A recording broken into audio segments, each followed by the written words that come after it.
जय श्रीराम. जयाचा जनी जन्मनामार्थ झाला, जयाने सदा वासनामात केला. जयाच्या मुखी सर्वदा नाम कीर्ती, नमस्कार त्या ब्रह्मचैतन्य मूर्ती. सद्गुरुनाथ महाराज की जय. जय जय रघुवीर समर्थ, श्रीराम समर्थ. जय श्रीराम. सगळ्यांना माझा मनापासून नमस्कार.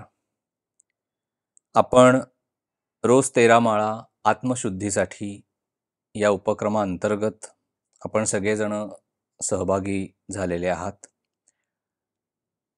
आणि आपण एकीकडे रोज 45 मिनिटं ते 50 मिनिटं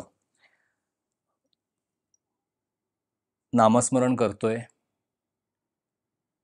आणि महाराजांच्या तत्वज्ञानावर आधारित आपली ही चिंतन मालिका चालू आहे.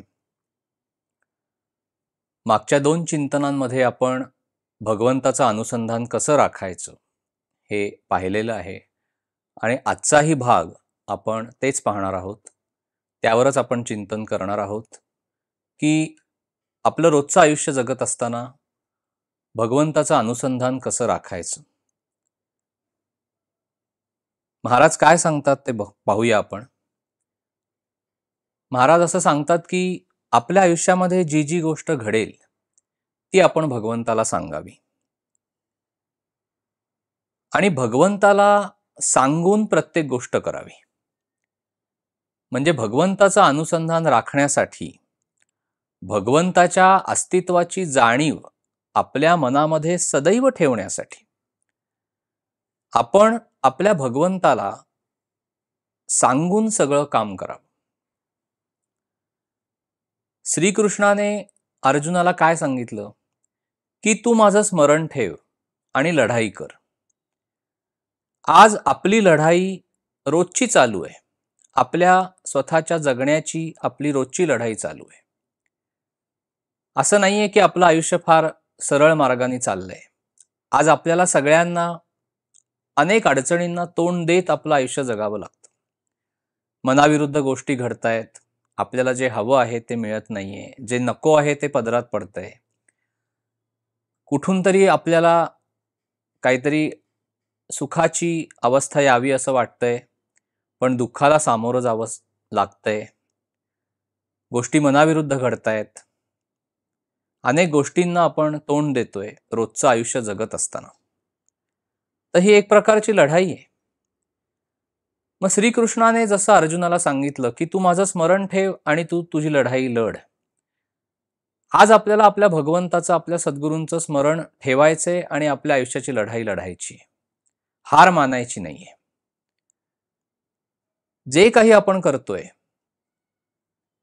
म्हणजे भगवंताने कर्ममार्ग तेवढ्यासाठीच सांगितलाय की कर्म न करता नुसतं बसून राहणं आपल्याला शक्य नाही. जर कर्म करायचंच आहे तर ते त्याच्या स्मरणातच करायचं. म्हणजे भगवंताचं अनुसंधान राखलं जातं. पहा, दिवसभरामध्ये जे जे काही घडेल, जे जे काही आपण करणार आहोत ते पहिल्यांदा भगवंताला सांगून करायचं. म्हणजे अगदी आपण आपल्या कामाला चाललेलो असू तर घरातनं बाहेर पडताना सुद्धा देवापुढे जाऊन उभं राहायचं, भगवंताला सांगायचं की मी चाललो बरं का कामावर. काम करायला सुरुवात करायच्या आधी सुद्धा परमेश्वराला सांगावं की मी माझं आता काम करायला घेतलेलं आहे. काम आटपून आपण घरी आल्यानंतर सुद्धा हातपाय धुवून झाले की पहिलं देवापुढे जाऊन उभं राहायचं आणि महाराजांना, देवाला सांगायचं की मी आलोय आता घरी. सगळ्या गोष्टी भगवंताला सांगून करायच्या. याने काय होतं, आपल्या मनामध्ये भगवंताच्या अस्तित्वाची जाणीव सदैव राहते. कारण आयुष्य जगत असताना ती जाणीव अधूनमधून क्षीण होत असते. आपल्याला कुठेतरी भगवंताचा, सद्गुरूंचा विसर पडल्यासारखं होतं. हे स्वाभाविक होतं आपलं रोजचं आयुष्य आपण जगत असताना. त्यामुळे जो काही प्रपंच आपण करत आहोत तो देवानीच आपल्याला दिलाय. त्या प्रपंचाला लागणारा पैसा मिळवण्यासाठी आपल्याला कष्ट करणं, काम करणं भाग आहे.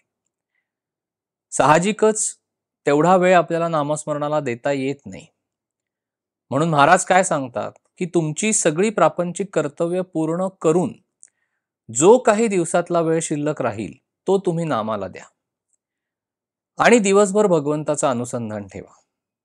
म्हणजे इथे नोकरी ही आपण आपल्या सुखासाठी करतोय असं न मानता ती आपण आपल्या पोटा पाण्यासाठी करतोय असं मानावं. म्हणजे तिची आसक्ती राहत नाही असं महाराजांचं म्हणणं आहे. महाराज आपल्याला तसं सांगतात की आसक्ती न ठेवता ती नोकरी केली की मग नोकरी संपल्यानंतर आता मी काय करू हा प्रश्न आपल्याला पडत नाही. म्हणजे आपल्या उतार वयामध्ये जे काही नाम आपल्याला घ्यायचंय, जी काही आपल्याला साधना करायची आहे त्याची सुरुवात तरुणपणापासूनच करायची. म्हणजे म्हातारपणी नाम घेऊ असं म्हणणं तितकंसं योग्य नाही असं महाराजांचं सांगणं आहे. का?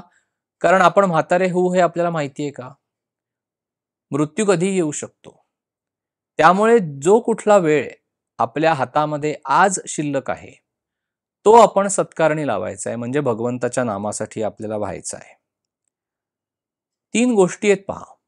एक म्हणजे नीतिधर्माचं आचरण, दुसरं प्रारब्ध योगानुसार आपल्याला जी काही विहित कर्म आपल्या वाट्याला आलेली आहेत ती कर्म उत्तम तऱ्हेने पार पाडण्याचा प्रयत्न करणं, नीतिधर्माचं आचरण ठेवणं आणि भगवंताचं स्मरण ठेवणं.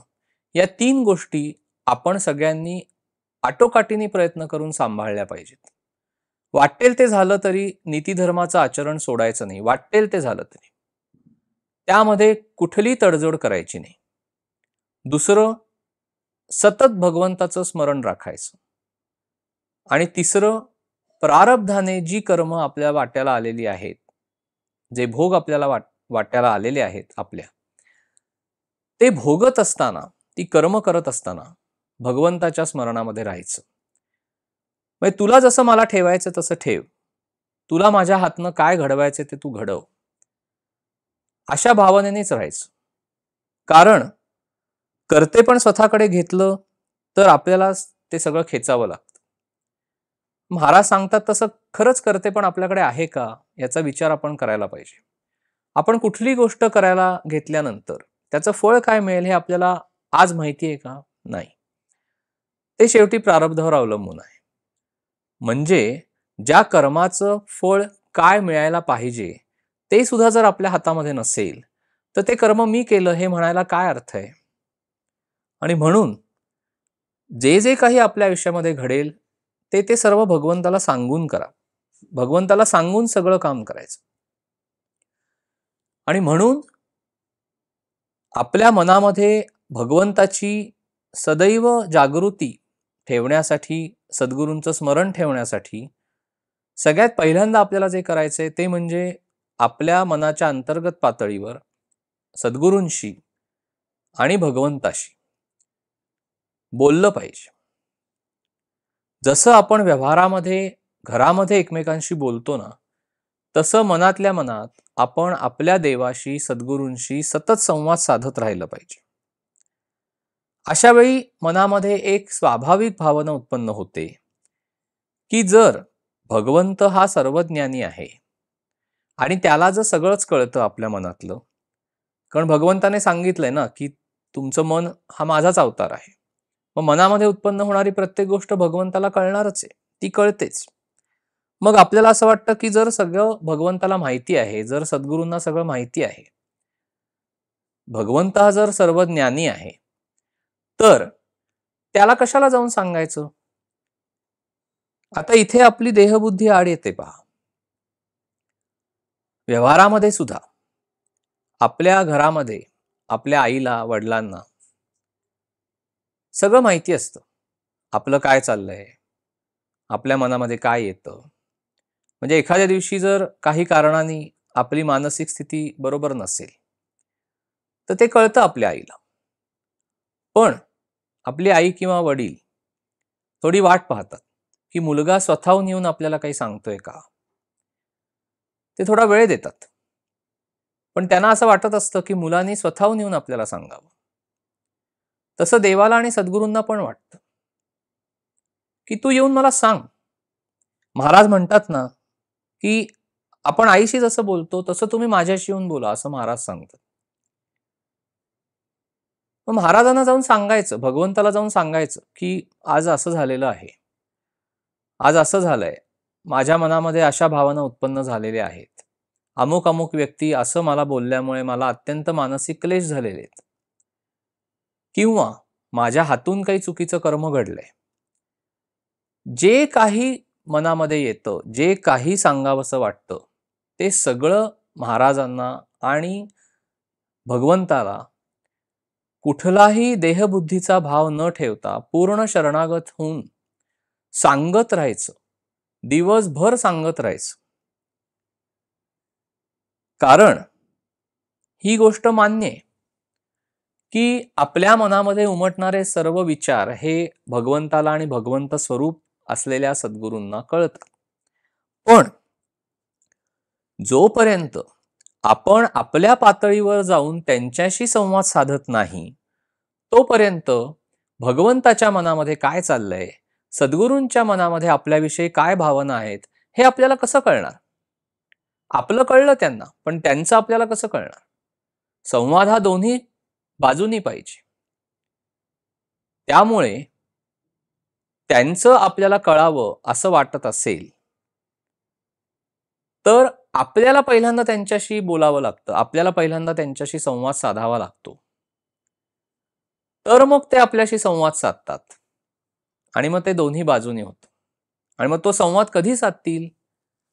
तर आपण जो सकाळी जप करतोय किंवा दिवसभरातनं जेव्हा कधी वेळ मिळतोय आपल्याला, किंवा रात्री झोपताना जेव्हा कधी आपण नामस्मरण करतो, त्या नामस्मरणाच्या आपल्या बैठकीच्या वेळेला परमेश्वरीय शक्ती आणि सद्गुरू आपल्याशी संवाद साधतात.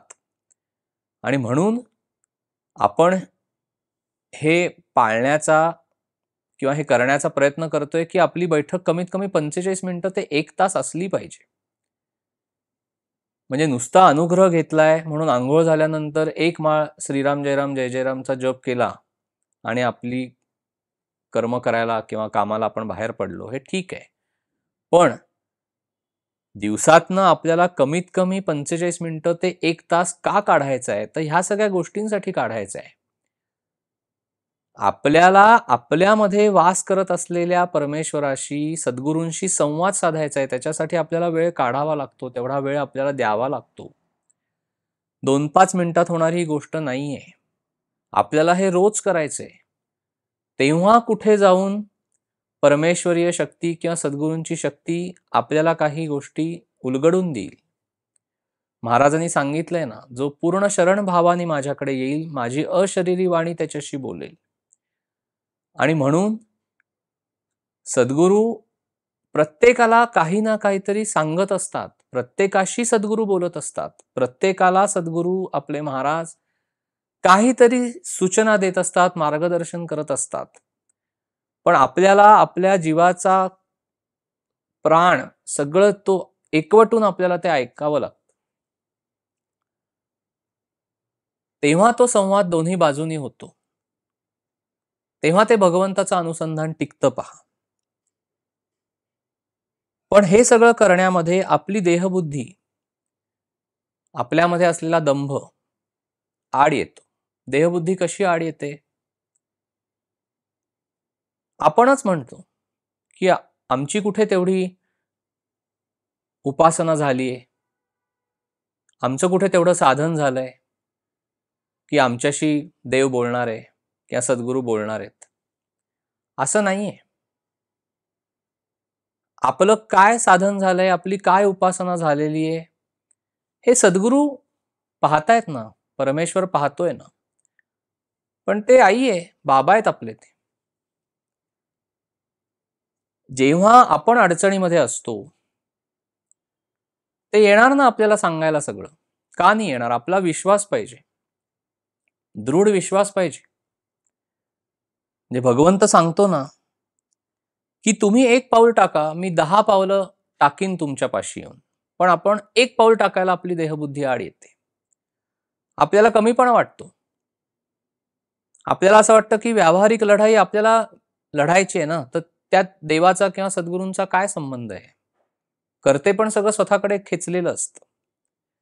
आणि मग जेव्हा सगळं करून आपण दमतो, अक्षरशः सगळे प्रयत्न संपतात आणि फळ काही मिळत नाही, तेव्हा कुठेतरी अशी भावना मनामध्ये उत्पन्न होते की नाही, एक कुठली तरी शक्ती आहे की जी शक्ती प्रारब्ध योगाच्या नुसार घडणाऱ्या सर्व गोष्टींवर कुठेतरी एक त्या शक्तीचा प्रभाव आहे. आणि शेवटी जेव्हा कधी आयुष्यामध्ये काही गोष्टी घडतात, त्यावेळेला माणूस त्या शक्तीला मानतो, सद्गुरू तत्वाला मानतो, परमेश्वरीय तत्वाला मानतो आणि त्याच्यापाशी जातो. आणि म्हणून आपल्याला पूर्ण शरणागत होऊन भगवंताशी आणि सद्गुरूंशी संवाद साधायला सुरुवात केली पाहिजे. हे भगवंताशी अनुसंधान राखण्याचा सगळ्यात मोठा मार्ग आहे. जे काही आहे ते सगळं भगवंताला सांगायचं. म्हणजे उपासनेविषयी काही प्रश्न पडले असतील, आपण नामस्मरणाला बसलो की विचारायचे, महाराजांच्या पुढे तो प्रश्न विचारून मोकळं व्हायचं की महाराज, मला असा असा प्रश्न पडलाय, मी तुमच्या पाशी ठेवतो. महाराज कोणाच्या तरी मुखातनं तुम्हाला त्याचं उत्तर देतील, काहीतरी तुम्हाला सूचना देतील, मार्गदर्शन करतील. एखादी व्यक्ती तुम्हाला भेटेल, ती व्यक्ती बोलता बोलता तुम्हाला तुमच्या प्रश्नाचं उत्तर सांगेल. हे सगळं महाराज घडवत असतात. एखादी मनाविरुद्ध गोष्ट घडली, सांगायची महाराजांना की महाराज, मला असं असं वाटत होतं घडावं, पण हे घडलं नाही, तुमच्या कानावर घालून ठेवतो म्हणायचं. काही चुकीचं कर्म घडलं, शरणागत व्हायचं महाराजांच्या पुढे. पहिलं सांगायचं, महाराज माझ्या हातनं चुकलंय, वागायचं चुकलंय, बोलायचं चुकलंय. एखादी गोष्ट घडावी माझ्या आयुष्यामध्ये असं वाटत असेल तर तेही महाराजांना आणि भगवंताला जाऊन सांगायचं की महाराज, मला असं वाटतं की हे घडावं, तुम्ही बघ. सगळं जाऊन सांगायचं, सांगायला सुरुवात करायची. एखादी अडचणीची परिस्थिती उत्पन्न झाली, सांगायचं भगवंताला की भगवंता, महाराज, मी ह्या अडचणीच्या परिस्थितीतून जातोय, तुम्हाला जसं मला ठेवायचं तसं ठेवा. प्रार्थना करत राहायची की तुम्ही अडचणीतनं बाहेर पडण्यासाठी मला मार्ग दाखवा. भगवंत सद्गुरू तो मार्ग दाखवतात. आपला विश्वास पाहिजे आणि धीर पाहिजे. महाराजांनी सांगितले ना, न सोडावा धीर, मागे उभा रघुवीर. आहे ना रामराया, तो आपल्याला सगळं काही आपलं करणार आहे. त्याने जन्माला घातलंय ना आपल्याला, तो आपल्याला सांभाळणार. म्हणजे इतका संवाद साधावा भगवंताशी किंवा सद्गुरूंशी की आपण जेव्हा भगवंताला किंवा सद्गुरूंना एखादा नैवेद्य दाखवतो ना, तर पानामध्ये काय पदार्थ वाढलेत ना, ते सुद्धा सगळे सांगावे की आज तुम्हाला हे सगळं पानामध्ये वाढलंय. सगळ्याची नावं घ्यायची आणि सांगायचं, आज खीर केली आहे महाराज, आज रामराया तुला श्रीखंडाचा नैवेद्य आहे, आज पुरणपोळीचा आहे, आज ही भाजी केली आहे, आज आमटी केली आहे. सगळं सांगायचं, बघ तुला पानामध्ये सगळं छान वाढलंय, तो आता भरभरून जेव. असा संवाद साधत राहायचा. सगुणोपासनेचाच भाग आहे हा सगळा. मग काय होतं, एकीकडे आपलं नामस्मरण चालू आहे आणि दुसरीकडे असा संवाद साधणं चालू आहे. मग एक दिवस आयुष्यामध्ये असा येतो की परमेश्वरीय शक्तीचा आणि सद्गुरूंचा तुमच्या बरोबर संवाद सुरू होतो. आणि पहिल्यांदा परमेश्वरीय शक्ती किंवा सद्गुरू काय करतात, तर तुम्ही जे चुकीचं वागताय त्याच्यावर पहिल्यांदा ते तुम्हाला धरतात, म्हणजे अक्षरशः धरतात.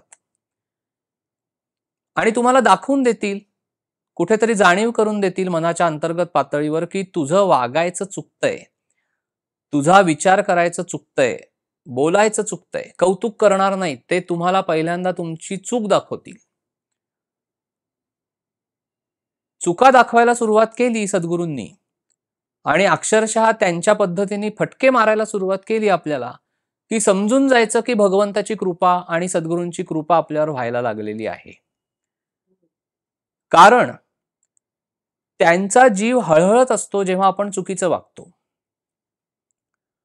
आपल्याकडनं कधी अपशब्द उच्चारले गेले, सद्गुरू जाणीव करून देतील की तू मगाशी बोलत होतास ना अमुक अमुक व्यक्तीला, मग ती व्यक्ती घरातील असो, तुमच्या कामाच्या ठिकाणी काम करणारी असो, कोणी पण असो, तोंडून काही अपशब्द उच्चारला गेला की महाराज पुढच्या क्षणाला जाणीव करून देतील की चुकीचं वागलायस, चुकीचं बोललायस, पहिल्यांदा जाऊन माफी माग.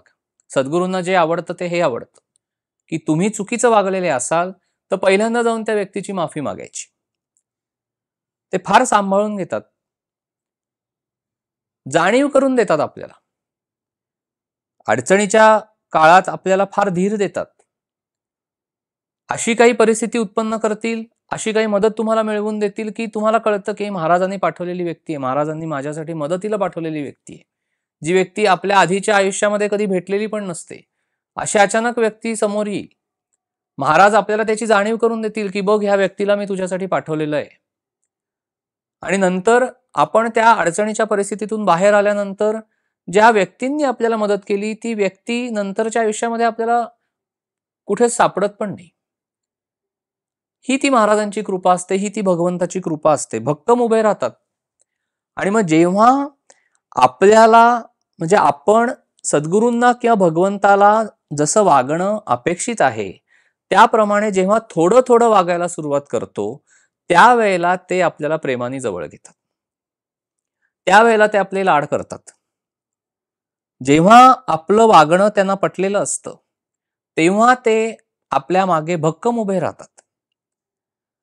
आणि मग प्रारब्ध योगानुसार आपल्या वाट्याला जर काही असं काही येणार असेल तर ते टाळतात, त्याची हे कमी करतात, इंटेन्सिटी, ग्रॅव्हिटी कमी करतात.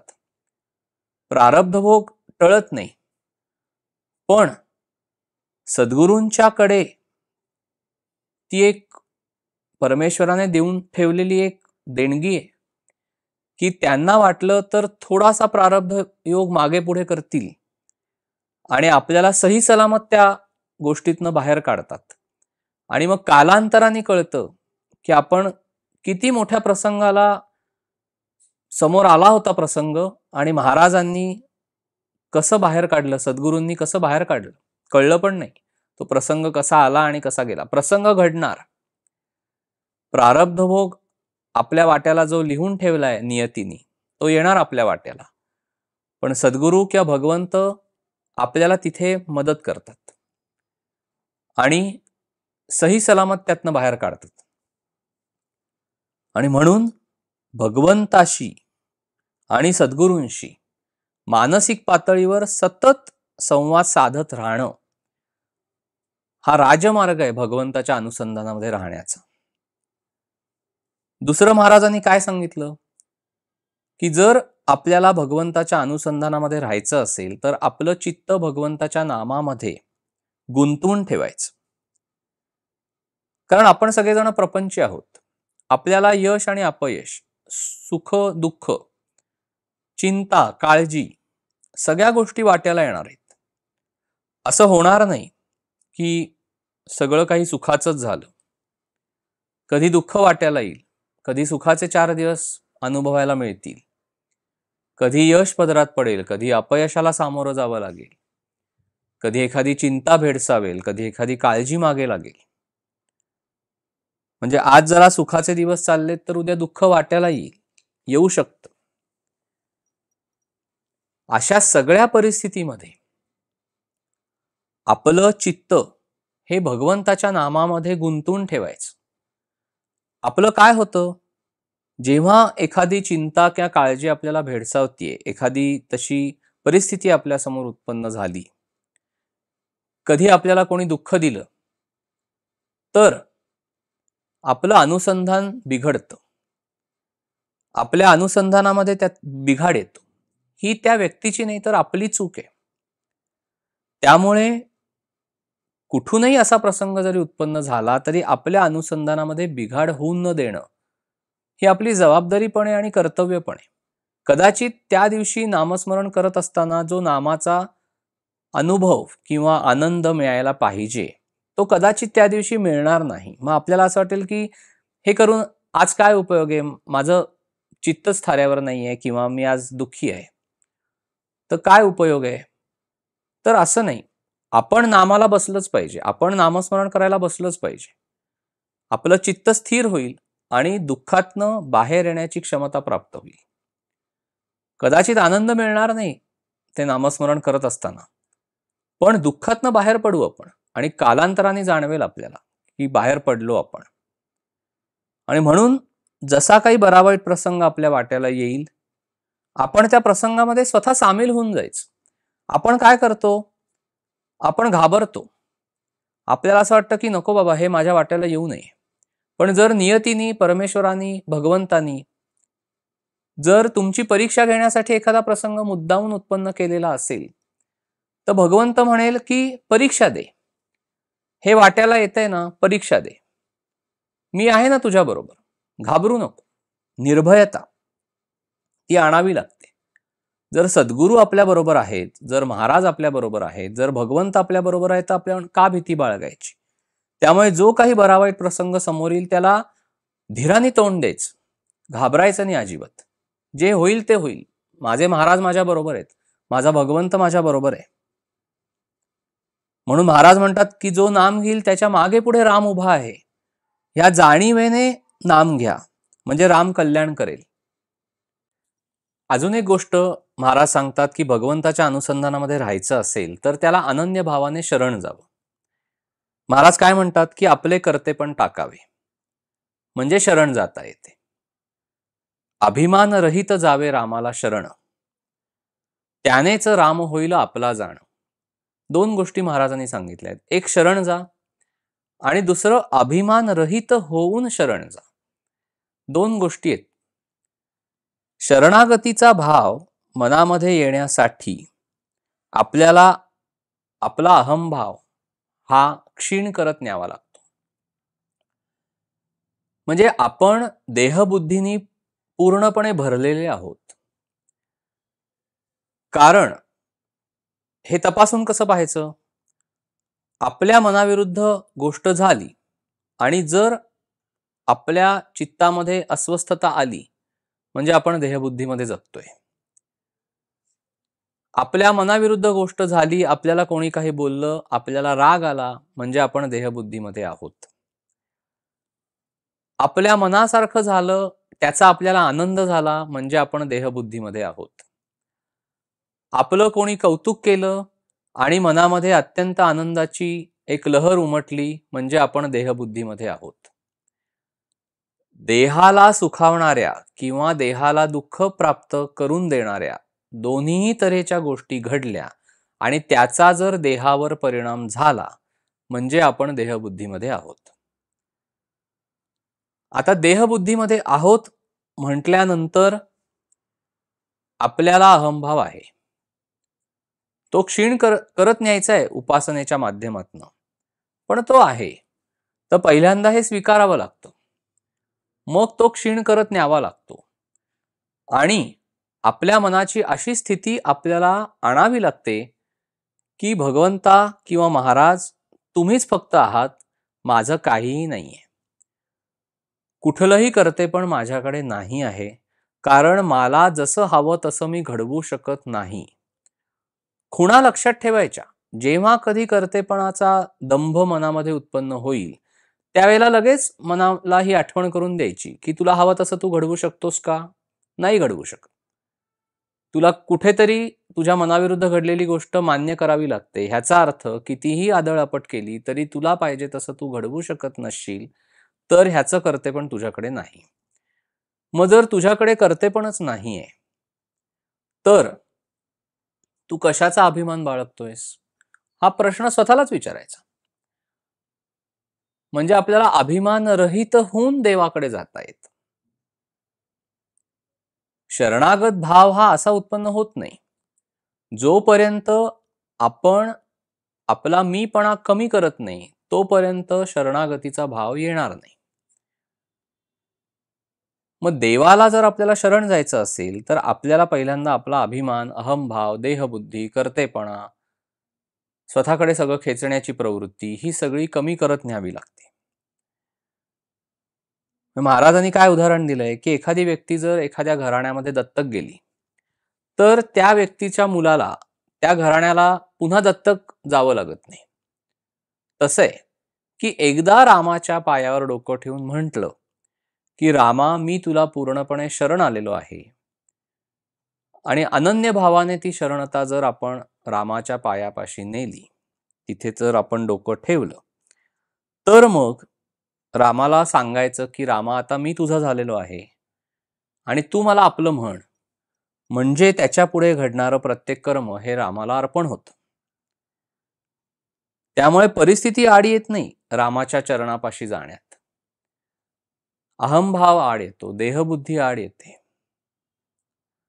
अनेकांना सगुण उपासनेला शरण जाता येत नाही. लोक म्हणतात की आमची ब्रह्मांडामध्ये भरून राहिलेली जी शक्ती आहे, आम्ही ते मानतो, शक्ती आहे असं मानतो, पण मग मूर्तीला शरण जाता येत नाही. सगुण मूर्तीला शरण जायला देहबुद्धी आड येते. तर आपण हे मागे बघितलंय मागच्या भागामध्ये की सगुणोपासना किती महत्वाची आहे.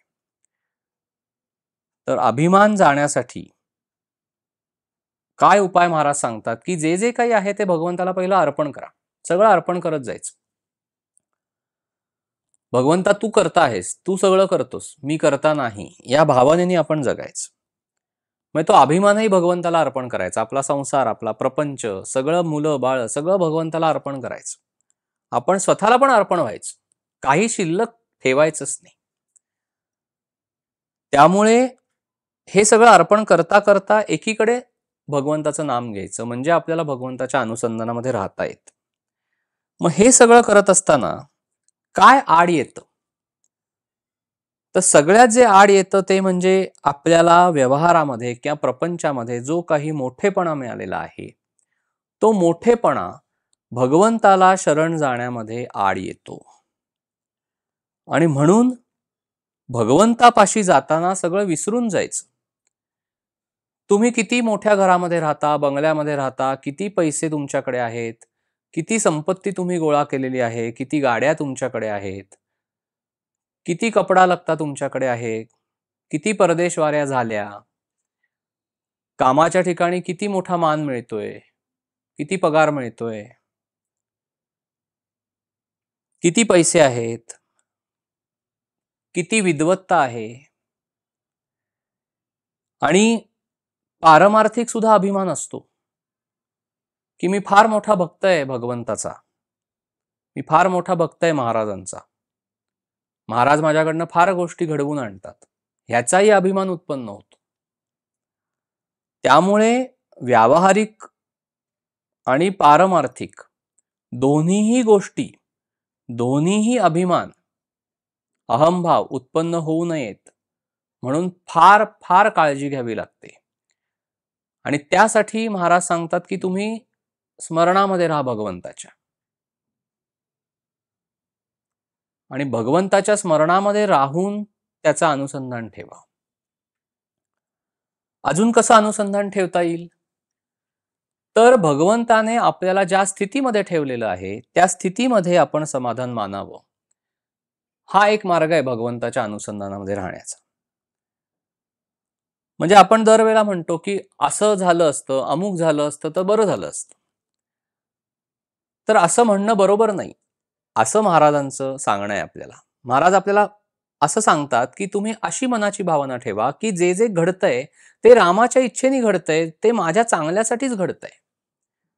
त्यामुळे ज्या स्थितीमध्ये भगवंत आपल्याला ठेवतोय ते माझ्यासाठी योग्यच आहे, असं मानून आपण पूर्णपणे समाधानाने राहायला पाहिजे.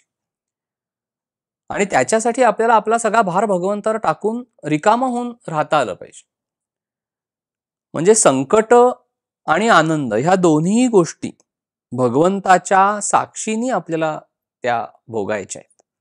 म्हणजे संकटाची अवस्था आपल्यावर आली तरी सुद्धा त्या संकटाला सामोरं जाताना न डगमगता भगवंतावर पूर्ण विश्वास ठेवून सामोरं जायचंय.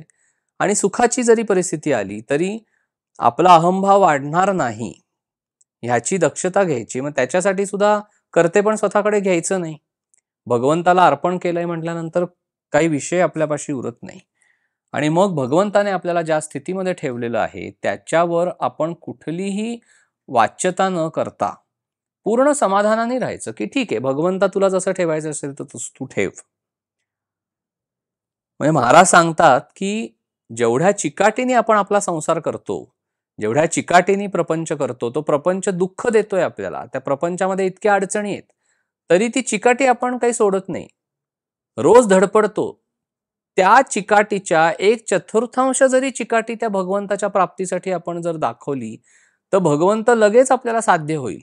पण भगवंताला साध्य करून घेण्यामध्ये मात्र आपण चिकाटी दाखवत नाही. आपण धीर धरत नाही. आपल्याला आज नामस्मरण केलं की उद्या भगवंताचा अनुभव आपल्याला मिळाला पाहिजे. आज आपण गेलो की लगेच सद्गुरूंचा आपल्याला अनुभव मिळाला पाहिजे, सद्गुरूंची कृपा व्हायला पाहिजे. भगवंताने आज माझ्या आयुष्यामध्ये अडचण उत्पन्न झाली, ती लगेच तिचं निराकरण करायला पाहिजे. असं घडत नाही. आपल्याला धीर ठेवावा लागतो. आणि म्हणून महाराज म्हणतात की जी काही परिस्थिती तुमच्या वाट्याला आलेली आहे, ती तुम्ही सामोरी जा त्या परिस्थितीला आणि समाधानाने राहा. जेवढी तुम्हाला गरज आहे तेवढं भगवंत पुरवतो. त्याने तुम्हाला जन्माला घातलंय, तुमची गरज तो भागवतो. म्हणून आहे त्या परिस्थितीमध्ये आपल्याला समाधान टिकवता आलं पाहिजे. कारण परिस्थिती सतत बदलत असते. आपण भगवंताला जाऊन सांगतो की भगवंता अमुक अमुक होऊ दे. पण आज जे तुम्ही मागताय ते जेव्हा भविष्यामध्ये तुम्हाला मिळेल, ते त्यावेळेला म्हणजे भविष्यामध्ये तुमच्या उपयोगाला पडेलच असं नाही. आणि हे भगवंताला आणि सद्गुरूंना माहिती असतं. म्हणून महाराज म्हणतात ना की तुम्ही क्षुल्लक काही रामाकडे मागायला गेलात तर तो देणारच आहे. पण मग तुमच्या क्षुल्लकच पदरात पडेल. कारण तो दाता आहे. तुम्ही जे मागायला जाल तो तुम्हाला देणार आहे. पण तुम्ही काहीतरी क्षुल्लक मागायला गेलात तर तेच पदरात पडेल. म्हणून रामापाशी जाऊन काय मागायचं, तर त्याची भक्ती मागायची, त्याचं प्रेम मागायचं, त्याच्या नामाचं प्रेम मागायचं.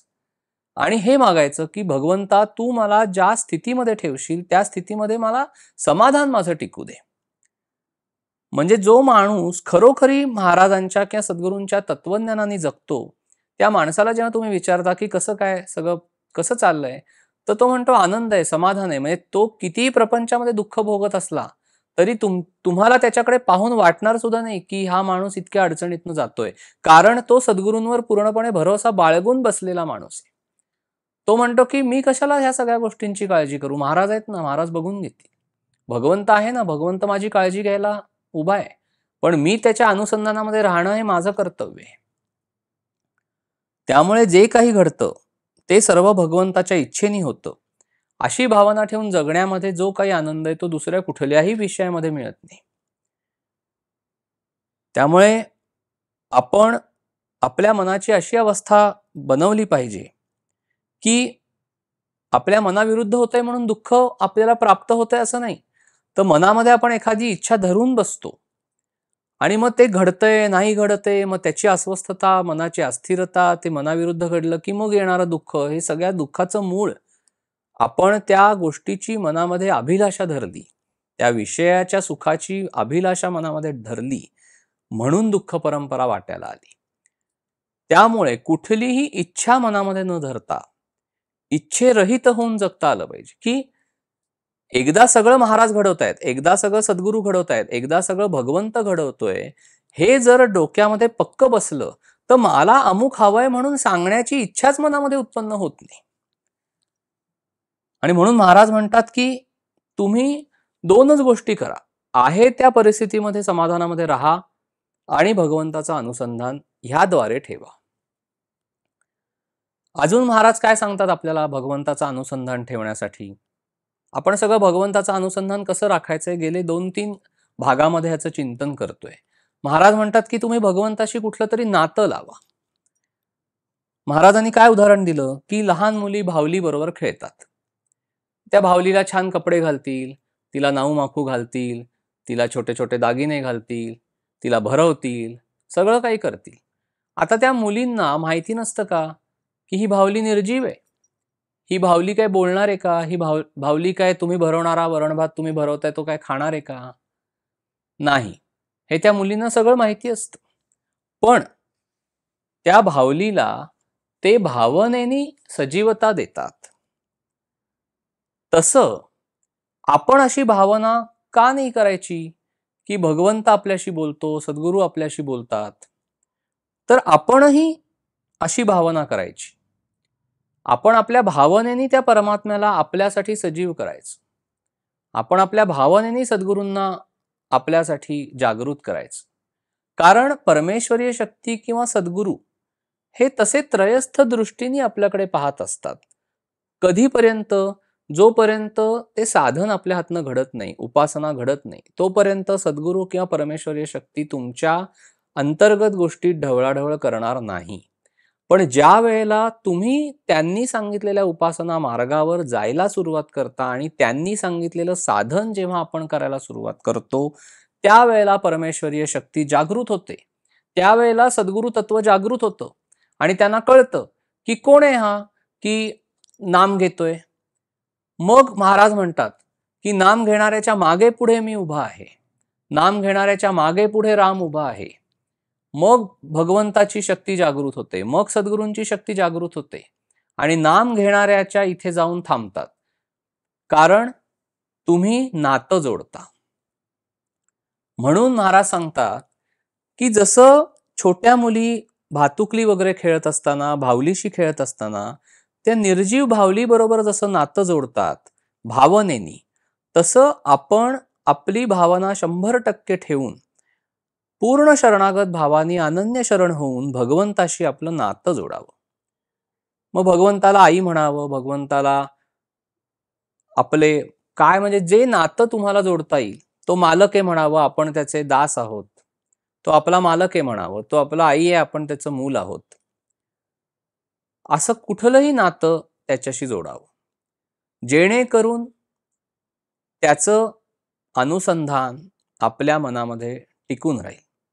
भगवंताला वडील म्हणावं, आपण मुलगा आहोत म्हणावं, आई म्हणावं, वडील म्हणावं, मालक म्हणावं, काहीही म्हणावं. तर भगवंताशी आपण आपलं नातं जोडून ठेवायचं आणि त्याचं नाम घ्यायचं, म्हणजे भगवंताच्या अनुसंधानामध्ये राहता येत. अजून कसं भगवंताचं अनुसंधान ठेवता येईल? तर निरपेक्ष वृत्तीने त्याची भक्ती करायची. कारण काही वेळेला आपण भगवंताची उपासना करत असताना ती काही वेळेला सकाम उपासना सुद्धा करतो. म्हणजे आपल्याला प्रपंचामध्ये काहीतरी अमुक गोष्ट हवी असते, ती मिळत नाही. मग आपण भगवंताकडे जातो. मग भगवंताला आपण थोडंसं व्यवहारामध्ये आणतो. भगवंताला किंवा सद्गुरूंना म्हणतो, आता बरोबर आहे, आता जाणार तरी कोणाकडे? आपण भगवंताकडेच जाणार, सद्गुरूंकडेच जाणार. मग आपण भगवंताकडे जातो, सद्गुरूंकडे जातो, महाराजांना जाऊन सांगतो की महाराज अमुक व्हावं असं मला वाटतं. मग ते काही व्यवहारातलं प्रपंचातलं असेल आणि त्याच्या पुढे जाऊन, म्हणजे इथेच आपण थांबत नाही. इथे इथपर्यंत थांबलो तरी ठीक आहे की ह्याला प्रार्थनेचं स्वरूप आहे, की शेवटी जाऊन कोणाला सांगणार? तर आपण आईला जाऊन सांगणार, वडिलांना जाऊन सांगणार. तिथे गेलो, प्रार्थना केली, थांबलो, तसं होत नाही. आपण आपल्याच देवाशी, सद्गुरूंशी व्यवहार करतो. कसा? मी अमुक करीन, तुम्ही माझं एवढं घडवा. मी अमुक एवढं करीन. मग त्यात काहीही आपण वाटेल ते त्यांच्याशी व्यवहार करतो. आता हे सगळं प्राथमिक अवस्थेमध्ये ठीक आहे. मग त्याच्यामध्ये सकाम नाम सुद्धा आपण घेतो, की काहीतरी आपण नामाचा सुद्धा संकल्प सोडतो, की मी एवढा जप करीन, मी एवढं नामस्मरण करीन, मी एवढं नाम घेईन, पण महाराज मला ही गोष्ट मिळवून द्या, माझं हे काम करा किंवा अमुक होऊ दे. तर ही सुद्धा सकामच भक्ती आहे, ही सुद्धा सकाम उपासना आहे. आणि महाराज म्हणतात की निरपेक्ष वृत्तीने भक्ती करा. म्हणजे काय? की प्रार्थना करा आणि तिथेच थांबा. व्यवहार करू नका की अमुक काहीतरी देईन तुम्हाला, असं काही म्हणू नका भगवंताला किंवा महाराजांना. निरपेक्ष वृत्तीने भक्ती म्हणजे काय? की भगवंता, मी ही भक्ती मला काही हवंय म्हणून करणार नाही, मला तू आवडतोस म्हणून करणार. मी तुझ्यासाठीच तुझी भक्ती करणार. किंवा सद्गुरू, मी तुमच्यासाठीच, महाराज मी तुमच्यासाठी, मी तुम्ही सांगितलेल्या उपासना मार्गावरून जाणार, तुम्हाला आवडतं म्हणून जाणार, मला काही हवंय म्हणून नाही. असं जेव्हा आपण करतो, अशी जेव्हा निरपेक्ष भक्ती करतो, ती सद्गुरूंना फार आवडते, ती भगवंताला प्रिय आहे. की तू काही मागायला माझ्याकडे येत नाहीस ना, मग भगवंत 10 हातांनी भरून देईल. कारण मागायला गेलात की तेवढंच मिळेल. भगवंताला तुम्हाला अनेक गोष्टी द्यायच्या आहेत, पण भगवंत किंवा सद्गुरू काय म्हणतील, तू मला काय मागायला आलास ते मी तुला दिलं. पण भगवंताकडे भक्तीच मागायची. आपण मगाशी बघितलं, त्याच्या नामाचं प्रेम मागायचं, समाधान मागायचं, आनंद मागायचा, जो विषयांवर अवलंबून नाही. म्हणजे काय? निरपेक्ष वृत्तीने भक्ती करायची. भक्तीमध्ये सुद्धा अहंभाव उत्पन्न होऊ शकतो, की मी फार छान पूजा करतो परमेश्वराची, सगुण उपासना माझ्याकडनं फार छान होते. अहंभाव उत्पन्न होतोय का? तपासून पहा, 100 वेळा तपासून पहा. म्हणजे पूजन अर्चन करताना सुद्धा जर अहंभाव मनामध्ये उत्पन्न होत असेल, किंवा आम्ही किती सुंदर पूजा करतो, की संपलं. देवाच्या दरबारामध्ये, सद्गुरूंच्या दरबारामध्ये काही उपयोग नाही त्याचा. कारण एकीकडे म्हणायचं महाराज घडवून आणतात, दुसरीकडे आपण करते पण स्वतःकडे घ्यायचं. म्हणून महाराज काय सांगतात, की आपल्याकडे बघा, घरामध्ये सुद्धा कुळधर्म, कुळाचार किंवा अनेक ज्या प्रथा असतात, तर त्या एक चालत आल्या आहेत घरामध्ये, घराण्यामध्ये, म्हणून आपण त्या करतो, फक्त रूढी परंपरा म्हणून करतो. त्याच्यामध्ये किंवा त्या करण्यामध्ये भगवंताचं प्रेम किती आहे ह्याचा कधी आपण विचार करत नाही. तो विचार आपण करायला पाहिजे. जे आपल्याला देव आवडतो म्हणून देवाचं आपल्याला करायला, देव आवडतो, तू मला फार आवडतोस असं म्हणून त्याच्याकडे जायचं, असं म्हणून त्याची निरपेक्ष भावनेने, की अपेक्षा काहीच नाहीये मला, तुझी भक्ती करण्यात मला काय आनंदच मिळतो, मला समाधान मिळतं, तुझ्या भक्तीशिवाय माझ्या आयुष्यामध्ये काही नाहीये. मग हे सगळं करत असताना तुला माझं आयुष्य कसं घडवायचंय तसं तू घडव असं म्हटलं आणि निरपेक्ष भावनेने भक्ती केली, की पलीकडून म्हणजे भगवंताच्या बाजूने, सद्गुरूंच्या बाजूने ते भरभरून देतात, ते सर्व प्रपंच सांभाळतात. महाराज म्हणतात ना, की तुम्ही फक्त रामाचं नाम घ्या, मी तुमचा प्रपंच तुम्ही काय कराल त्याच्यापेक्षा जास्त चांगला करून दाखवीन. हे महाराजांनी आपल्याला सगळ्यांना दिलेलं आश्वासन आहे, की तुम्ही फक्त मी सांगतो त्या पद्धतीने भगवंताच्या अनुसंधानामध्ये राहा, तुमचा प्रपंच तुम्हाला जी खात्री आहे ना, तुम्ही जे करते पण स्वतःकडे घेऊन मी फार उत्तम प्रपंच करीन, ही जी खात्री आपण स्वतःविषयी बाळगतो ना, त्याच्यापेक्षा जास्त प्रपंच आपला चांगला महाराज घडवून आणतात आपला. आणि आपल्याला कळतं शेवटच्या टप्प्यावर, की हे जे काही सगळं प्रपंचामध्ये घडलंय हे आपलं करते पण नाहीये, काहीही आपल्याला फारसं येत नाही, फारसं ज्ञान नाही, फार काही चांगलं काही नव्हतं आपल्याकडे, कुठली काही कला नव्हती, काहीही नव्हतं. काही नसताना आपल्याला महाराजांनी, सद्गुरूंनी पुष्कळ दिलं, भगवंताने आपल्याला पुष्कळ दिलं, आपल्या पात्रतेपेक्षा आपल्याला जास्त मिळालंय, हे नंतर कळतं. आणि म्हणून महाराज सांगतात, की निरपेक्ष वृत्तीने भक्ती करावी, म्हणजे अनुसंधानामध्ये राहण्याचा फार मोठा मार्ग आहे. अजून काय महाराज सांगतात, की आपण सर्वस्वी देवाचं होऊन राहावं. व्हायला ना स्वतःला एकदा मालक म्हणायचं, मग आपलं काय उरतं, आपण त्यांचे नोकर झालो, दास झालो. तुम्ही मालक आहात, मालक व्हायला आपण स्वतःला मालकाला देऊन टाकलं. पण मग काय होतं, आजचा काळ पाहता कली फार माजलेला आहे असं महाराज सांगतात. महाराज काय सांगतात, की काळ फार कठीण आला आणि बुद्धिभेद झाला, तो त्वरित झाला. म्हणजे आज समाजामध्ये जर पाहायला गेलो तर बुद्धिभेद करणाऱ्यांचं आणि स्वतःचा बुद्धिभेद करून घेणाऱ्यांचं प्रमाण खूप वाढलेलं आहे. म्हणजे तुम्ही छान उपासना मार्गाने चाललेले आहात, तुमचा संबंध अमुक अमुक कुठल्या तरी व्यक्तीशी येतो, ती व्यक्ती काहीतरी बोलते तुम्हाला, तुमचा लगेच बुद्धिभेद होतो.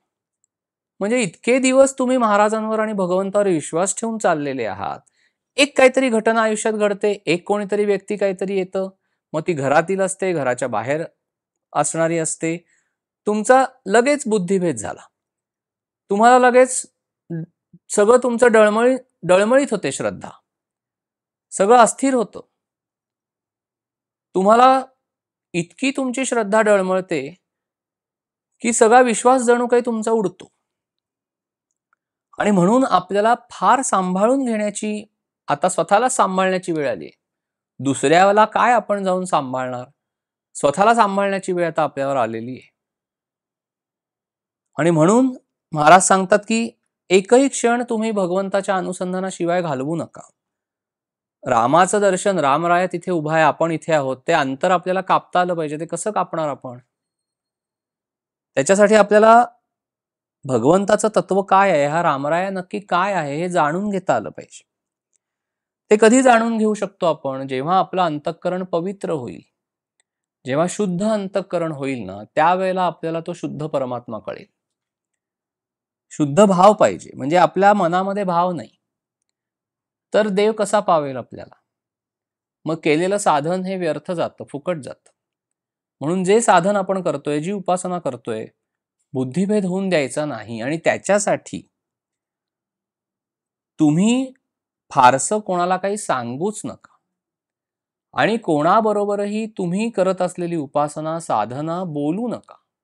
काहीही बोलायचं नाही, गप्प बसायचं. आणि कोणी काही सांगायला लागलं ना, तिथेच त्याला थांबवायचं, की बाबा तू काही मला हे सांगू नको, तुझं तुझ्यापाशी ठेव. कारण तो माणूस तुम्हाला अनेक तऱ्हेने पटवून देण्याचा प्रयत्न करेल, की तुम्ही साधन मार्गावर जात असताना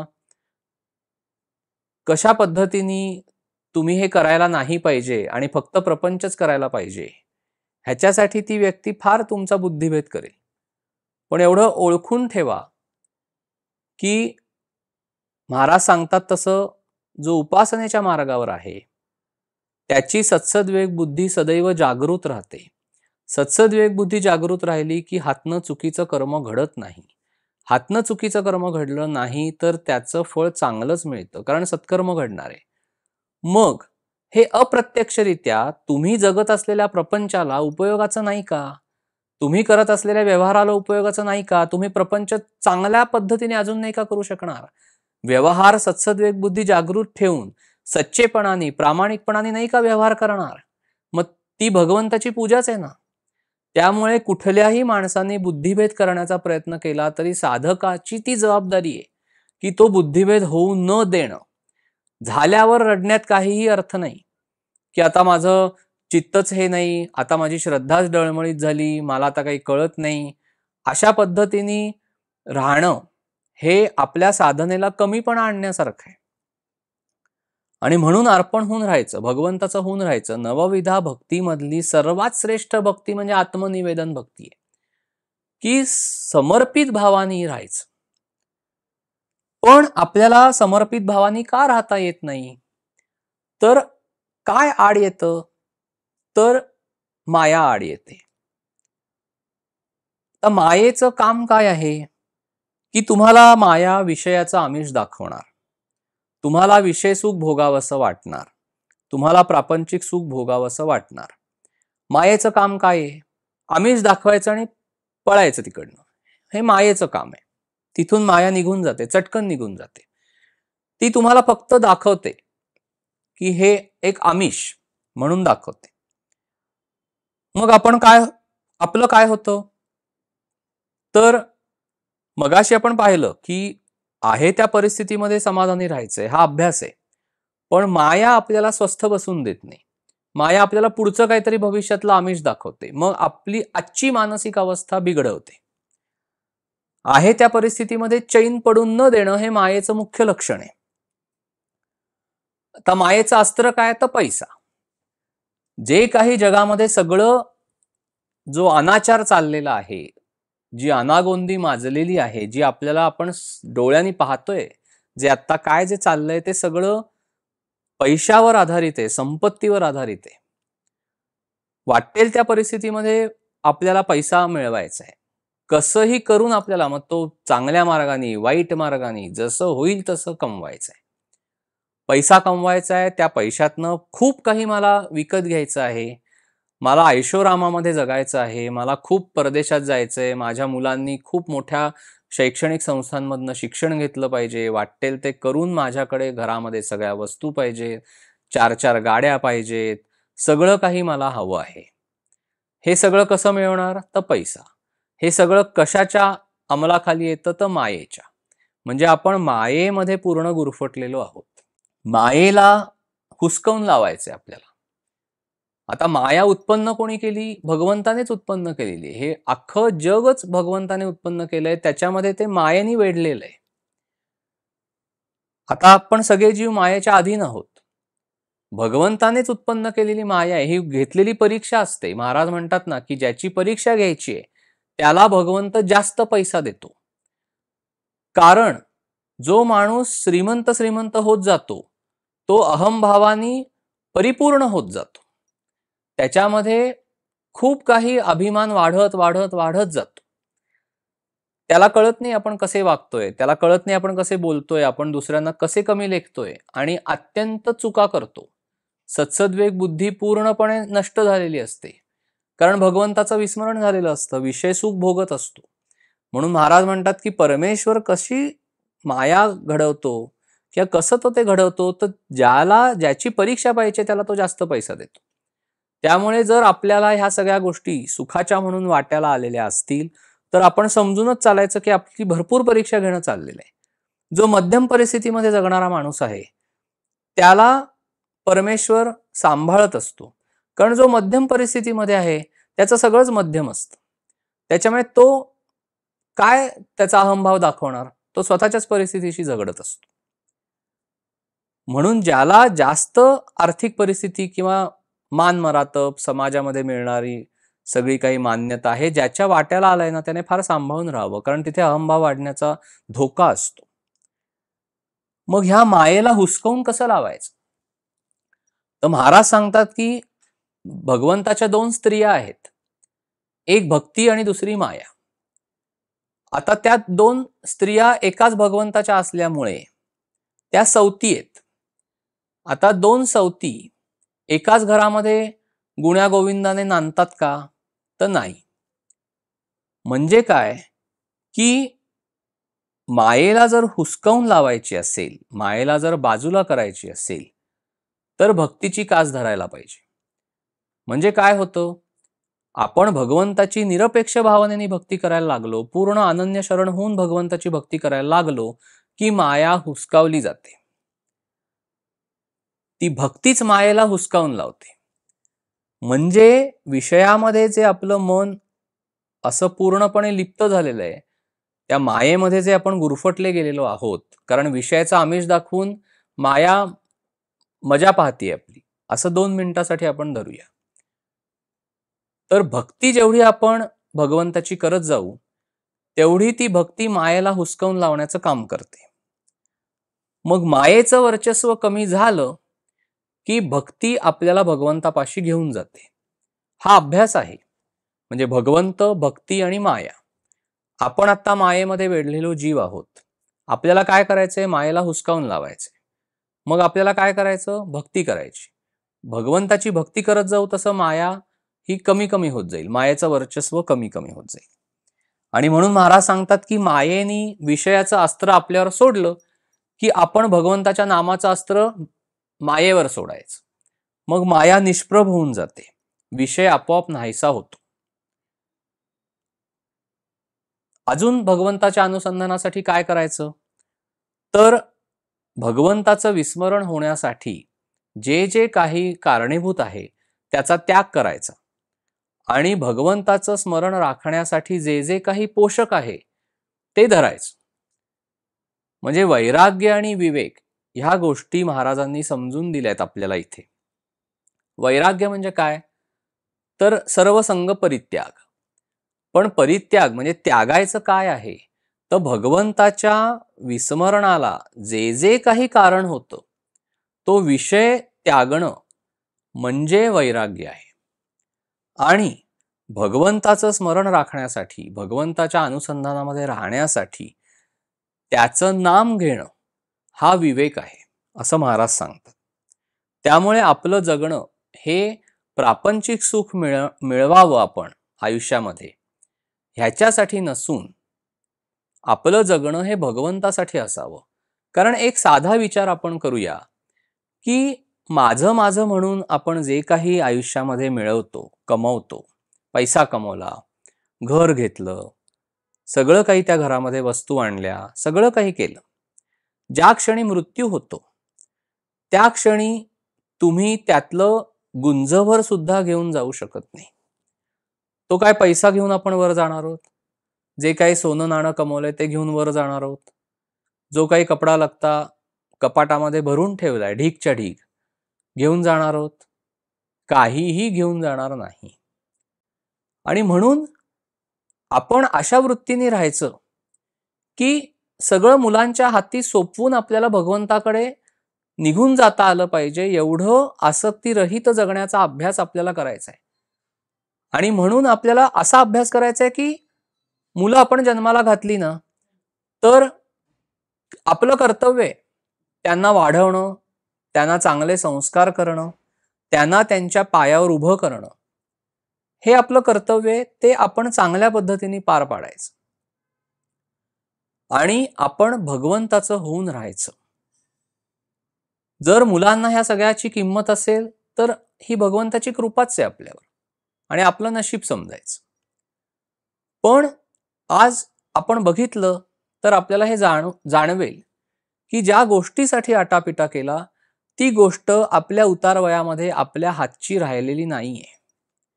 आणि मग जे आपल्या हातामध्ये राहणार आहे, जे आपल्या बरोबर येणार आहे, ते आपल्या बरोबर जे येणार आहे त्याचा अभ्यास आपल्याला करायचा आहे, ते मिळवायचं आहे आपल्याला. मग काय बरोबर येणार आपल्या? तर भगवंताचं जे स्मरण आहे, जे नाम घेऊन आपण भगवंताचं स्मरण राखतोय, तो भगवंत आपल्या बरोबर मृत्यूच्या वेळेला आपले सद्गुरू आपल्याला घेऊन जायला येतील हे महाराजांनी सांगितलंय. तुम्ही नाम घ्या, तुमचं सगळं मी सांभाळीन. तुमच्या मृत्यूच्या वेळेला तुम्हाला मी सांभाळीन हे महाराजांनी आपल्याला सांगितलेलं आहे. मृत्यूची वेळ सद्गुरू सांभाळतात आणि महाराजांनी असं सांगून ठेवलेलं आहे की जो माणूस मनापासून आयुष्यभर भगवंताचं नाम घेत आलेला आहे, निरपेक्ष वृत्तीने भक्ती करत आलेला आहे, उपासना करत आलेला आहे, साधन करत आलेला आहे, त्याचा मृत्यू विनासायास होतो, कष्ट होत नाहीत. सहजपणे आत्मा देह सोडून ब्रह्मांडामध्ये जातो आणि आत्म्यानी त्या आत्मस्वरूपाने देह सोडल्यानंतर भगवंताकडे जाणं हा जो सगळा सूक्ष्मातला भाग आहे तो आपले सद्गुरू घडवत असतात. आणि पुन्हा आपल्याला जन्माला यायचं नाहीये. परत यायचंय का आपल्याला जन्माला? परत हे जे सगळं आत्ताच्या आयुष्यामध्ये वाट्याला आलंय हे सगळं परत वाट्याला यावं असं वाटतंय का? जर ह्या विषय वासना विकार मनामध्ये शिल्लक राहिलेले असतील तर हेच परत पुढच्या जन्माला कारणीभूत होतात. म्हणून क्षीण करत न्यायचे, म्हणजे त्यातली आसक्ती काढत न्यायची. विकार पूर्णपणे जाणार नाहीत, पण जो काही भाव आहे तो जर भगवंताच्या चरणाशी चिकटवून ठेवला तर आपल्याला ह्या सगळ्या गोष्टींचा अभ्यास करून त्या गोष्टी क्षीण करत नेता येतात. आणि म्हणून त्याचं सुख दुःख आपल्याला राहत नाही. कर्म करायचं, त्याचं फळ भगवंतावर सोपवायचं आणि त्याच्या अनुसंधानामध्ये राहायचं. भगवंता तुझ्या इच्छेने काय माझ्या आयुष्यामध्ये घडायचं ते घडू दे, ह्या भावनेने राहायचं. आणि म्हणून आपल्याला दिवसभर ज्या काही उर्मी उत्पन्न होता मनामध्ये त्या उर्मी सांभाळायच्या, त्या सांभाळाव्या लागतात आणि ती उर्मी सहन करायची. म्हणजे महाराज म्हणतात की जसा दिवा तुम्ही बरोबर तुमच्या नेलात की अंधार नाहीसा होतो, तसं अनुसंधानाचा दिवा जर आपण बरोबर नेला तर आपल्याला आयुष्य जगत असताना ज्या काही उर्मी येतात ना मनामध्ये, म्हणजे विकारांच्या उर्मी, विषयांच्या उर्मी, म्हणजे काही वेळेला आपल्याला खूप भांडावं असं वाटतं, वाद घालावा असा वाटतो, अपशब्द उच्चारावेसे वाटतात, ती जबरदस्त उर्मी येते. अहंभावाची उर्मी येते, विकारांची, विषय वासनांची, खाण्याची वासना एकदम प्रबळ होते, एकदम ती उर्मी येते. या सगळ्या उर्मी आपल्याला सहन करायच्या आहेत. सहन करायच्या म्हणजे काय की विषय वासना विकारांचा खेळ जेव्हा ती उर्मी दाखवेल त्यावेळेला नामाची धग त्याला लावायची, मनातल्या मनात नामस्मरण करायचं आणि महाराजांना सांगायचं, महाराज मला खूप राग येतोय, मला आता खूप अपशब्द उच्चारावेसे वाटतायत, मला खूप भांडावं असं वाटतंय, पण माझी उर्मी महाराज सांभाळा. हे सगळं अनुसंधान टिकवणं आहे. आणि म्हणून महाराज काय सांगतात की भगवंताचं अनुसंधान टिकवणं हे जगाच्या प्रवाहाच्या विरुद्ध पोहण्याचा मार्ग आहे. म्हणजे आपण जसं सगळेजण जगतात तसं जर जगलो तर जगाच्या प्रवाहाच्या बरोबरीने चाललोय, मग त्यात काहीही दमणूक नाहीये. पण आपण अनुसंधानामध्ये राहतो, आपण उपासनेमध्ये राहतो, आपण साधनेमध्ये राहतो म्हणल्यानंतर आपला मार्ग हा जगाच्या प्रवाहाच्या विरुद्ध पोहण्याचा मार्ग आहे. त्याच्यामुळे दमछाक ही होणारच आहे. कारण आपल्याला आपलं अनुसंधान बिघडवण्यासाठी इतक्या प्रापंचिक गोष्टी कारणीभूत असतात की कुठलीही मनाविरुद्ध गोष्ट घडली आणि तुम्ही जर नामस्मरणाला बसलात की त्या दिवशी तुमचं नाम नीट होत नाही. म्हणजे काय की अनुसंधान आपलं बिघडलं, आपलं अनुसंधान टिकत नाही. मग जगाच्या प्रवाहाच्या विरुद्ध पोहायचंय, उलट पोहायचंय, म्हणजे अनुसंधान टिकवणं आहे. मग त्याच्यासाठी आपल्याला खूप क्षमतेने ते टिकवावं लागतं. मग ती क्षमता येणार कुठून? तर सद्गुरूंच्या कृपेने. सद्गुरूंची कृपा कधी होणार? जेवढं नाम घेऊ तेवढी सद्गुरूंची कृपा होणार. मग ही जर कला भक्ताला अवगत झाली तर त्याला सगळं जग भगवंतमय दिसतं. महाराज काय सांगतात की जेवढं सत्कर्म मोठं अधिक तेवढी त्याला विघ्न भरपूर येतात. भगवंताचं नाम घेणं हे सगळ्यात मोठं सत्कर्म आहे. आपल्या हातनं जर काही कर्मच घडत असेल तर भगवंताचं नाम घेणं हे सगळ्यात मोठं सत्कर्म, त्याच्या पलीकडे काही नाही. आता जेवढं सत्कर्म मोठं तेवढं विघ्न अधिक हे महाराजांनी सांगितलंय. ह्याचाच अर्थ काय की आपण जर उपासनेच्या मार्गावर जात असू, आपण जर साधन मार्गावर जात असू, तर आपल्या साधन मार्गामध्ये, आपल्या उपासना मार्गामध्ये हजारो विघ्न येणार हे गृहीतच धरायचं. असं फार कमी सापडेल की एखाद्याचा उपासना मार्ग किंवा साधना मार्ग अगदी विनासायास पुढे चाललाय. हे फार कमी सापडेल. जर आपण बघितलं तर अनेक अडचणी, संतांची चरित्र वाचली तर आपल्याला कळतं की किती गोष्टींना, हाल अपेष्टांना तोंड द्यावं लागलंय संतांना. त्यांच्या तुलनेमध्ये आपण फार चांगलं जगतो. फार संतांनी आणि भगवंतांनी आपल्याला चांगल्या अवस्थेत ठेवलंय असं म्हणावं लागेल.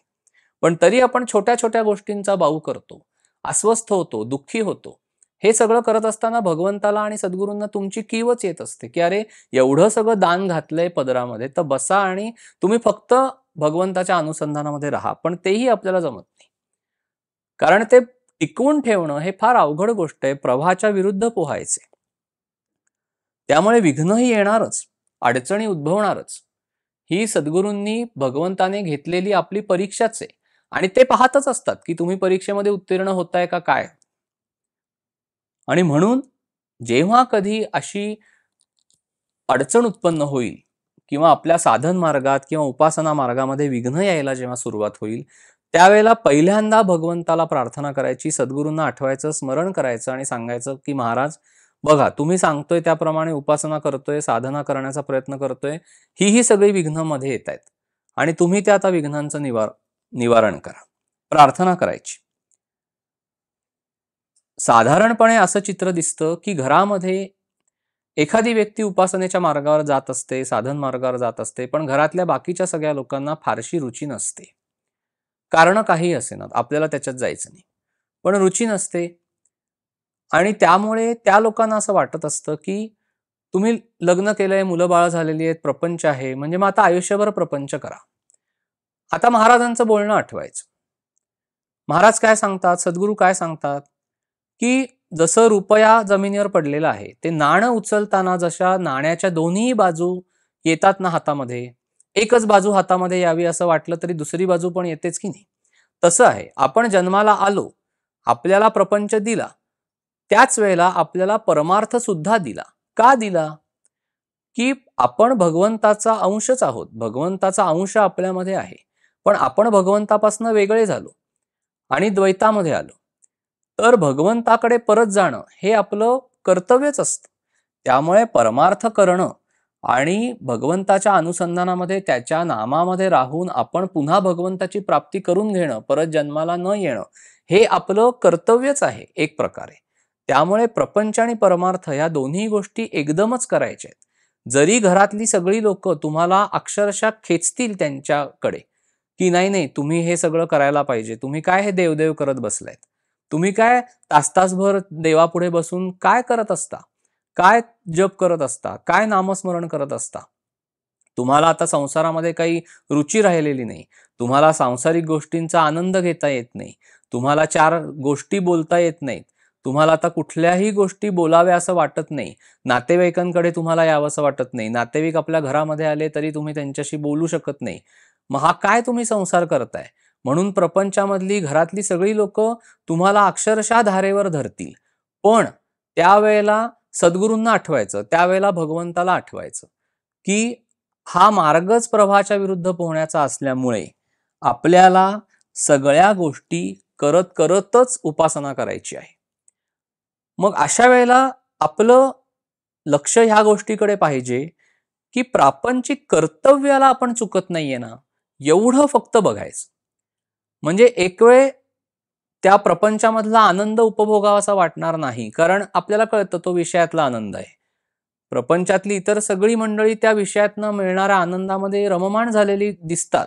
आपल्याला कळत असतं की हा आनंद उद्या तुमचा मावळू शकतो, हा आनंद शाश्वत नाही. तुम्ही भगवंताची उपासना करा म्हणजे शाश्वत आनंद आणि समाधान मिळेल. पण हे ऐकण्याच्या मनस्थितीमध्ये प्रपंचामधली किंवा तुमच्या आजूबाजूला असलेली लोक नसतात. त्यामुळे तुमचा उपासना मार्ग हा तुम्हाला स्वतःलाच पुढे न्यायचा आहे. त्याच्यासाठी सद्गुरूंनी तुमचा हात हातामध्ये धरलेला आहे आणि ते तुम्हाला भगवंतापर्यंत घेऊन जाणार आहेत. एवढं डोक्यामध्ये पक्क पाहिजे. म्हणजे आपल्याला आपली प्रापंचिक कर्तव्य पूर्ण करताना जो आनंद मिळतो तो महाराजांना फार आवडतो. महाराजांना प्रपंचामधली कर्तव्य चुकवलेली आवडत नाहीत. त्यामुळे आपण शांतपणे विचार करायचा की मी प्रपंचामध्ये आहे, तर माझी प्रापंचिक कर्तव्य काय आहेत आणि जी नाती मला देवाने दिलेली आहेत त्या नात्यांप्रती माझी काय कर्तव्य आहेत, माझं जिथे मी काम करतोय तिथल्या गोष्टींविषयी माझं काय कर्तव्य आहे, ज्या समाजामध्ये मी राहतो त्या समाजाच्या विषयी माझं काय कर्तव्य आहे, सगळ्या गोष्टी कर्तव्याच्याच भावनेतनं करायच्या. म्हणजे नात्यांचा विषय घेतला तर आई वडिलांविषयी आपलं काय कर्तव्य आहे ते आपण मुलगा म्हणून केलं पाहिजे. जर जोडीदार आहे, लग्न झालेलं आहे, जोडीदाराविषयी आपलं काय कर्तव्य आहे ते करायला पाहिजे. मुलं बाळ आहेत तर मुलांविषयी काय कर्तव्य आहे ते करायला पाहिजे. म्हणजे सगळी कर्तव्य करत जायची. सगळी कर्तव्य करून आपण मोकळं व्हायला पाहिजे. महाराजांना ते फार आवडतं. कर्तव्याला तुम्ही चुकलात की महाराजांना ते आवडत नाही.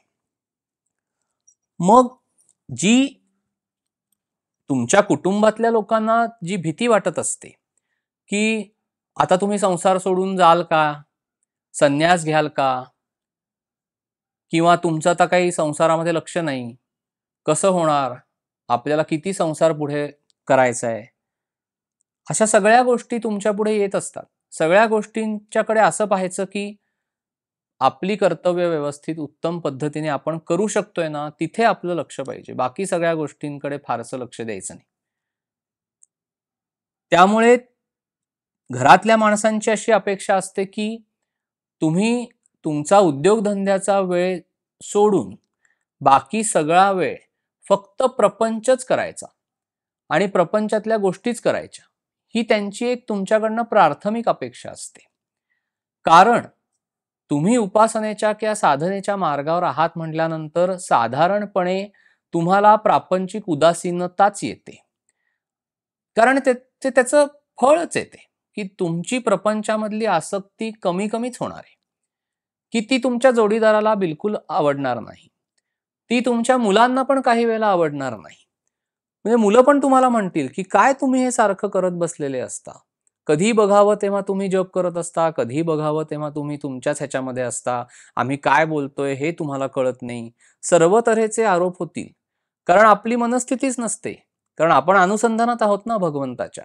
काय शेजारचा माणूस बोलतोय आपल्याला काही कळत नाही. नंतर आपल्याला विचारायला लागतं, तू काय बोललास, मला परत एकदा सांग. ह्या सगळ्या गोष्टी घरामध्ये घडणार आहेत. त्यामुळे आपल्यावर अनेकदा संताप व्यक्त केला जाईल, राग व्यक्त केला जाईल, द्वेष करतील लोक आपला, सगळं काही होईल. कारण त्यांना तुमच्याकडनं जसं अपेक्षित आहे तसं मिळत नाही. तर हे सगळं होईल.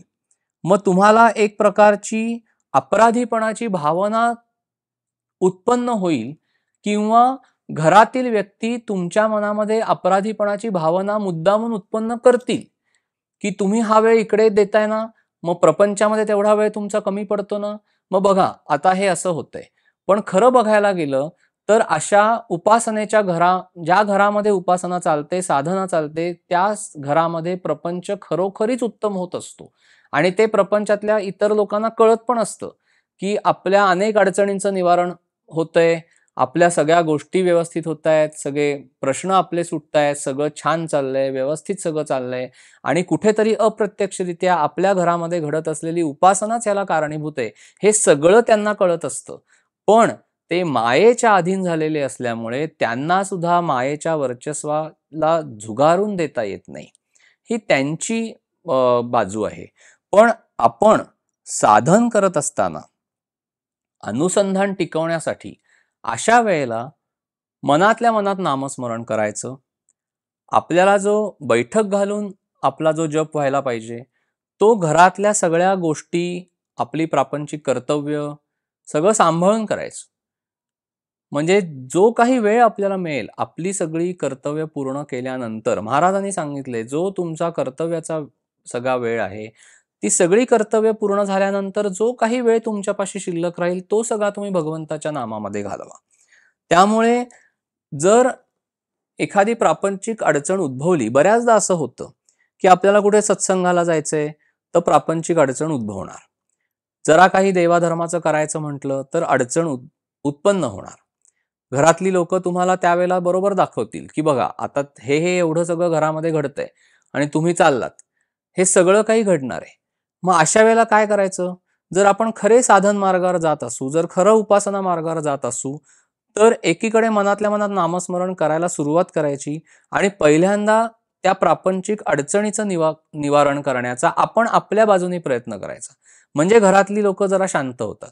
म्हणजे आपण घरामध्ये एखादी प्रश्न उद्भवलाय ना, पहिलं सगळं लक्ष त्याच्यावर केंद्रित करायचं, ती अडचण त्याचं निवारण करण्याचा प्रयत्न करायचा. मनातल्या मनात नामस्मरण करायचं, मनातल्या मनात सद्गुरूंना आठवायचं, अनुसंधान टिकवायचं. घरातल्या लोकांच्या दिनक्रमाप्रमाणे आपण आपल्या उपासनेच्या वेळा ठरवून घ्यायच्या. आपल्याला पण थोडंसं हुशारीने आपल्याला आपली उपासना साधन चालवावं लागतं. म्हणजे आत्ता जर घरातल्या लोकांना तुम्ही तो वेळ देणं अपेक्षित असेल, तो न देता तुम्ही देवापुढे बसलात, तर ते तुमच्यावर रोष व्यक्त करणारच आहेत आणि ते दिवसभर तो दाखवत राहतील, की मला आता तुझी आवश्यकता आहे आणि तू हे करायचं सोडून तू आता जपाला बसलेला आहेस किंवा बसलेली आहेस आणि त्याच्यामुळे माझी ही अडचण होतीये. ठीक आहे म्हणायचं. आपण आपलं कर्तव्य काय ते सगळं पूर्ण करायचं. घरातल्या सगळ्या लोकांची दिनचर्या काय आहे हे सगळं बघायचं आणि त्याप्रमाणे आपल्या उपासनेची वेळ ठरवायची. म्हणजे आपली उपासना बिनदिक्कत होते. ज्या घरातल्या माणसाला तुम्ही उपासना करताय हे आवडत नाही, त्या माणसाच्या समोर उपासना करायला बसू नका. तो माणूस काही 24 तास घरामध्ये राहणार नाहीये. कधीतरी बाहेर जाईल. त्यावेळेला तुम्ही तुमची उपासना करा. नाहीतर तुम्ही बाहेर जा आणि एखाद्या मठाच्या ठिकाणी किंवा मंदिराच्या ठिकाणी जाऊन उपासना करा. आपल्याला थोडंसं ह्या सगळ्या गोष्टींचा विचार करून अनुसंधान टिकवायचंय. हे सोपं नाहीये. उपासना मार्ग, साधन मार्ग दिसतो तेवढा सोपा नाही. भगवंताचं नाम घेणं हे जेवढं सोपं वाटतं, तेवढं खरंच तो माणूस ते करायला लागल्यानंतर ते किती अवघड आहे हे त्याच माणसाला कळतं. त्यामुळे उपासनेविषयी ज्या माणसांना फारशी रुची नाही, मग ती माणसं घरातली असो, घराबाहेरची असो, कामाच्या ठिकाणची असो, नातेवाईक असो, मित्रपरिवार असो, आपण काय उपासना करतोय, आपण काय साधन करतोय हे अजिबात बोलायचं नाही. मौन बाळगायचं. त्याची वाच्यता करायची नाही. महाराजांनी सांगितलेलं आहे, की जिथे तुम्ही वाच्यता कराल, त्या जर व्यक्ती त्या मार्गातल्या नसतील, तर तुमच्या साधनेला दृष्ट लागण्याचा संभव असतो. त्यामुळे ह्या सगळ्या गोष्टी फार सांभाळाव्या लागतात आणि हे जगाच्या प्रवाहाच्या विरुद्ध पोहण्याचं काम असल्यामुळे अनुसंधान टिकवणं हे इतकं सोपं नाही. पण अनुसंधान राखणं हे फार वाटतं तेवढं अवघड पण नाही. म्हणजे महाराजांनी सांगितल्याप्रमाणे आपण जर ठरवलं, की नाही हे मला करायचं आहे आणि भगवंताच्या स्मरणामध्ये मी ते घडवीन, तर ते टिकतं. आणि मग भगवंताचं जर अनुसंधान टिकलं, तर जो काही भगवंताकडनं मिळणारा आनंद, जो आपल्याला मिळतो तो पुढे समाधानामध्ये परावर्तित होतो आणि आपल्याला छान आयुष्य जगता येतं. तर आपण गेले 3 भाग भगवंताचं अनुसंधान कसं राखायचं त्याविषयी हे चिंतन केलेलं आहे. आणि सगळी महाराजांची कृपा आहे, बोलवताधनी महाराज आहेत. जे काही सगळं आहे ते महाराजांना अर्पण करतो आणि वाणीला विराम देतो. जय श्रीराम.